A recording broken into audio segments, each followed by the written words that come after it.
Oke, selamat malam, selamat Jum'ah berkah malam ini ya, lemaskan otot ya, bau sampo ini sampai ke sini nih.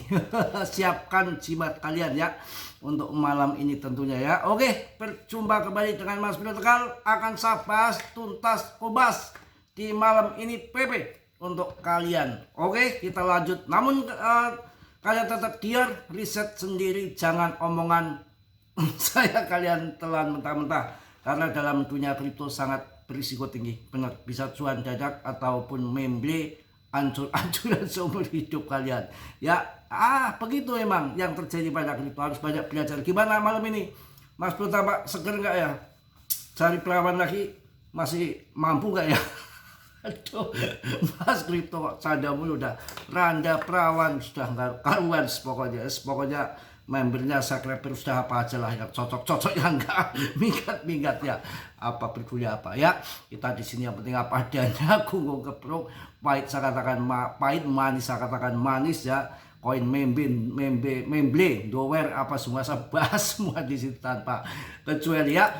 PP sudah mulai ada peningkatan di 0,165. Alhamdulillah sudah lumayan luar biasa. Saya akan bahas secara detail fundamental PP, jangan kalian ragukan kawan ya.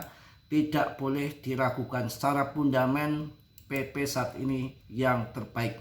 Bisa dikatakan inilah koin the next Shiba Doge, nggak ada lawan lagi.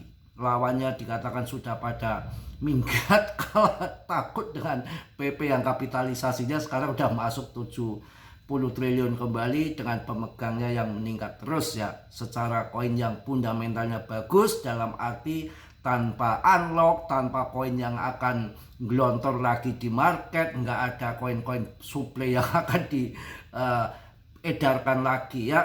Beda dengan XPL.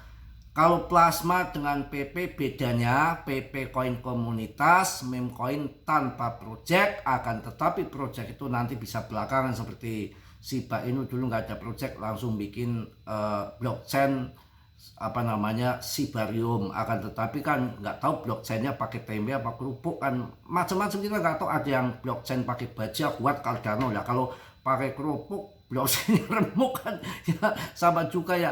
Project pun sebetulnya nggak ada artinya tanpa investor. Yang paling pertama investor. Apakah dulu ada project daripada meme BTC? Dulu BTC meme coin kawan. Jadi PP ini betul-betul sudah dikendalikan sama paus, sudah sama well sama paus yang mengendalikan.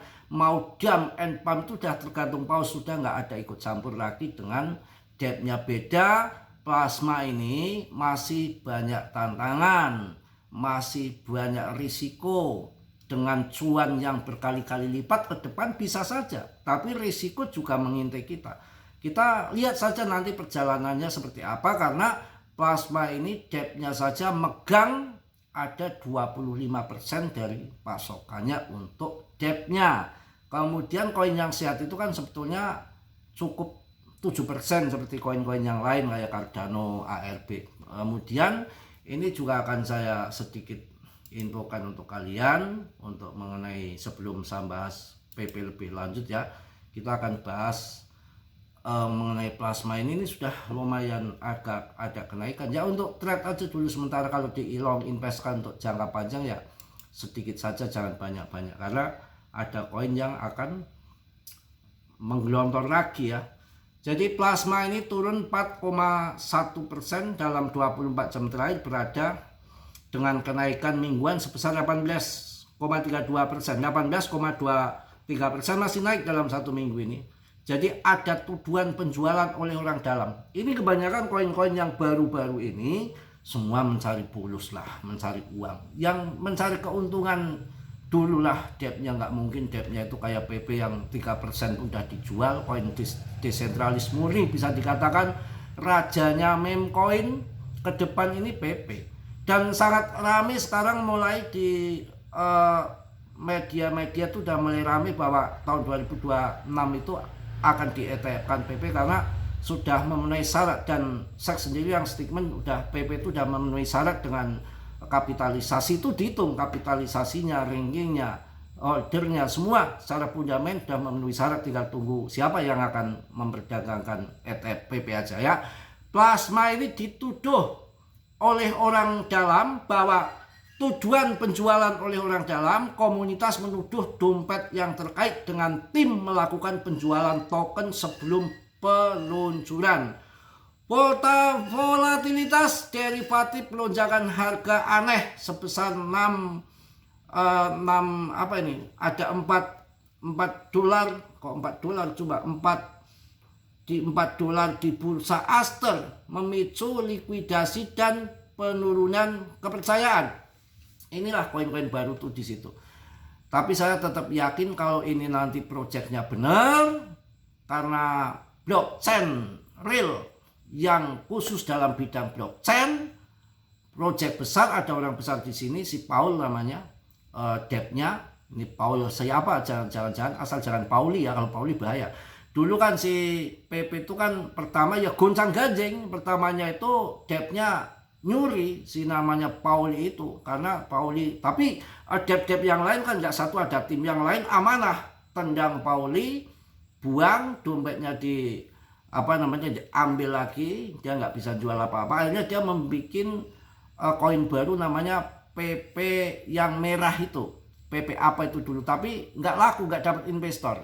Jadi waktu itu nggak mau Armstrong ini untuk listing di di Coinbase. Setelah debtnya dibeneri, amanah, nggak ada curi-curi koin lagi, beredar semua koinnya, langsung masuk di Binance ataupun di Coinbase. Jadi benerkan dulu amanah, dan nggak ada sekarang di medsosnya keluar listing ini proyek ini, udah didiemin saja. Untuk PP itu nggak mikirin debtnya. Ini yang namanya desentralis penuh murni seperti BTC, satu-satunya ada di PP. Secara fundamental oke. Ke depan kalau di ETF kan secara harga sudah nggak ada batasan, tergantung supply and demand, tergantung antara supply and demand. Seperti BTC itu kan nggak ada batasan harga ke depan, tergantung supply and demand, begitu kira-kira ya.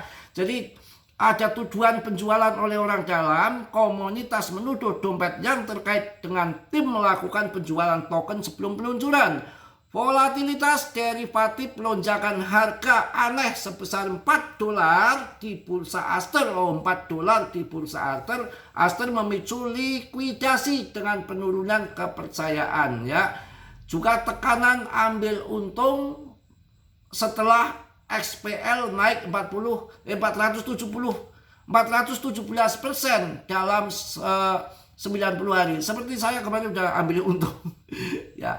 Jadi penjelasan mendalam, diduga penjualan token oleh tim dampak negatif. Analis on-chain menemukan 600 juta token XPL dipindahkan dari False Plasma ke bursa sebelum peluncuran mainnet pada 25 September. Pendiri Paul Fax membantah adanya penjualan oleh tim, menyatakan bahwa alokasi token tim dikunci. Ya nggak tahu juga wong dikunci, kalau dia megang kuncinya bisa menjual ya, karena ya kita nggak tahu arti dari ini semua. Meskipun token yang dikunci tidak bisa dijual, kritik penyebutan bahwa alokasi bisa dijual, kritik menyebutkan bahwa alokasi untuk ekosistem atau pertumbuhan yang terpisah dari kepemilikan tim mungkin sudah dijual. Ketidakjelasan ini memicu ketakutan dan keraguan, sehingga mendorong penjualan oleh investor retail. Yang perlu diperhatikan, pantau pergerakan dompet yang tidak terkunci, misalnya dana ekosistem, untuk melihat adanya aliran keluar yang tidak biasa. Jadi blockchain ini nggak bisa kita main-mainkan, dimanipulasi. Mau bilang tetek bengek Aster, Plasma, XPL koin yang hebat, blockchain yang dirancang untuk stable coin, no biaya, promo boleh saja, tapi timnya megang sangat besar. Dan ini nanti tanggal 25 itu ada 90 berapa ya, 90 juta apa miliar, saya ingat, lupa ingat, itu akan beredar lagi di tanggal 25 Oktober ya. Gangguan di bursa Aster dan likuidasi dampak campuran. Pada 1 Oktober harga SPL per virtual di Aster sempat melonjak ke 4 dolar dibandingkan 1,3 dolar di bursa lain. Jadi ada si perpetual ini di Aster sempat melonjak sampai $4 dibanding hanya $1,3 di bursa, menyebabkan likuidasi paksa lebih dari $10 juta Aster telah mengganti kerugian pengguna. Itu sedang menyelidiki penyebabnya. Ya ini kalau pertama, makanya holding jangan banyak-banyak. Kalau kemarin masuk awal pun hanya sekitar $100, udah cuan 400 kali lipat ya, 400% ya, kita TP gitu aja ya. Jadi itu yang terjadi dengan plasma, beda dengan PP. Belum nanti ada koin yang tahun 2027 juga ada koin yang akan dilepaskan lagi tahun 2026. Itu di bulan Juni akan dilepaskan lagi 25% lagi dari total pasokan. Kalau PP pasokannya udah beredar semua. Debtnya nggak ikut campur, displasi punya harga ke depan kalau sudah di ETF kan, ya nggak ngerti, nggak ada batasan harga tergantung supply and demand. Saya kira begitu ya.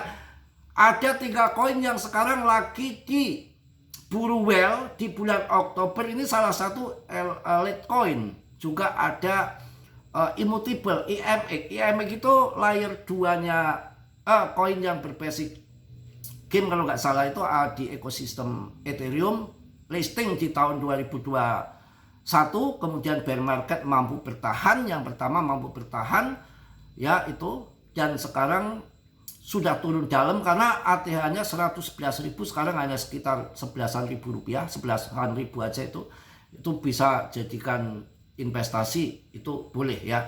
Tapi saya pilih Polygon. Memang ada kerjasama antara IMX dengan Polygon, tapi Mas Bro saya pilih Polygon yang udah jelas ya, naik kan kemarin 37, saya kasih koin-koin yang terbang sekarang bisa di TP, masuk kemarin 3 hari kemarin ada Polygon, Cardano yang bagus-bagus saja, ARB, meme koinnya PP. Kalau yang punya banyak duit juga udah saya kasih tahu berkali-kali, masuk ETH dari 66 sekarang udah 70-an juta lebih toh. Jadi kurang apa di sini ya. Itu yang perlu kalian perhatikan, dan udah saya sampaikan di video tadi juga, tahun 2026 di pertengahan ini sudah berjalan mulai Oktober sampai Juni tahun 2026 itu terjadi super cycle siklus 10 tahun sekali ya, 10 tahun sekali. Bahkan pendiri Telegram Powell Duron memprediksi harga BTC akan tembus bermiliar-miliar. Itu yang terjadi ya. Juga ini lagi ramai juga mengenai AS yang mendongkrak BTC.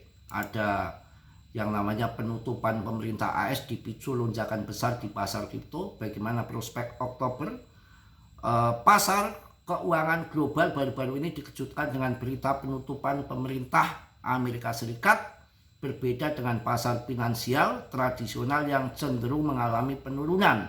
Pasar kripto justru menunjukkan reaksi yang berlawanan dengan kenaikan harga aset secara luas. Penyebab lonjakan harga kripto, BTC berhasil menembus angka 116.000 ataupun 116.000, hampir naik 3% dalam sehari, sementara ETH 1,7% ya, kembali berada di atas 4.280-an. Ya, ada macam-macam. Kemudian kenaikan ini terjadi di tengah ketidakpastian politik di AS, di mana biasanya pasar ekuitas akan terpengaruh negatif. Namun pasar kripto seringkali dianggap sebagai tempat berlindung yang aman dalam situasi seperti ini. Selain itu, peningkatan volume perdagangan untuk Bitcoin dan ETH menunjukkan adanya pergeseran likuiditas ke aset kripto ya. Dampak nyata di pasar, meskipun penutupan pemerintah AS secara histori tidak memiliki dampak ekonom langsung yang besar kecuali jika berlangsung lama.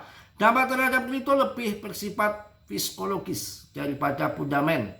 Pelaku pasar mungkin memperhitungkan potensi masalah keuangan di masa depan, dan masalah utang AS bukan hanya penutupan itu sendiri ya. Dari sisi teknis, BTC menunjukkan sinyal bullish dengan berhasil menembus EMA 50 pada grafik 4 jam, dan indeks kekuatan relatif ataupun RSI masih di bawah level overbought yang menunjukkan potensi kenaikan lebih lanjut. Itu aja mungkin yang saya bahas di Jum'ah berkah hari ini, dan tentunya valid sekali di tahun 2023 di bulan Januari. Tether akumulasi pertamanya untuk membuat BTC bottom 16.000K kemudian terbang ke atas, dan ini kemarin 1 miliar dolar masuk lagi dengan jumlah yang sangat menarik, angka 8.888 BTC masuk di kripto BTC. Ini akan membuat market, saya rasa pump kuartal 4 ini sudah nggak ada drama lagi, sudah habis waktunya. Kalau nggak terbang, mereka juga yang akan menderita paus yang koinnya banyak ya. PP tetap terbaik, tunggu saja ya, akan dietapkan, semoga akan betul-betul menjadi fakta dan kenyataan. Mas Bro mohon maaf yang sebesar-besarnya. Mas Bro tentunya manusia biasa seperti kalian, nggak sempurna. Yang sempurna hanya milik Allah Subhanahu wa Ta'ala ya. Jadi ucapan saya jangan ditelan mentah-mentah. Selalu saya ingatkan, dalam dunia kripto berisiko tinggi, bisa cuan mendadak ataupun habis-habisan mendadak, semua ditanggung masing-masing, ditanggung penumpang ya. Yang positif kalian ambil, yang buruk kalian tendang. Kiranya sudilah yang belum subscribe untuk menyubscribe, yang sudah Mas Bro ucapkan banyak-banyak terima kasih. Salam dari Tegal Mas Bro. Wassalamualaikum warahmatullahi wabarakatuh. PPPPPP, cos.